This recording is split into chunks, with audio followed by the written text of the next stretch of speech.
That's Big Daddy Weave, Fields of Grace on 99.5 KADI. Today's devotion is Restored Fortunes. Job chapter 42 verse 10 says, after Job had prayed for his friends, the Lord restored his fortunes and gave him twice as much as he had before. Success will not always come easy. At times you will have little, and at other times you will have much. God will teach you to live with both and be content. Don't fear the worst when your life is unraveling and falling apart. God has everything under control, even the very things you think he doesn't. Nothing is too difficult for him.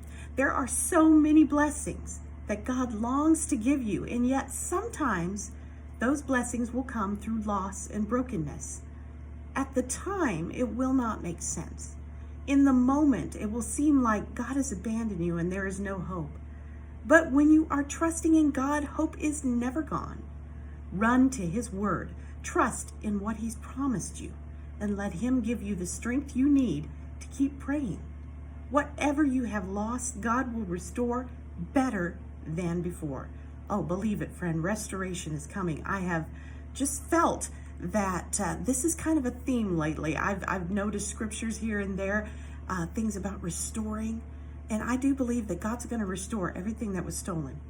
And I should have queued up that song from Torrin Wells, Take It All Back, because that's like my theme song right now.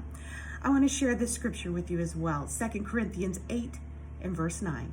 For you know the grace of our Lord Jesus Christ, that though he was rich, yet for your sake he became poor, so that you, by his poverty, might become rich.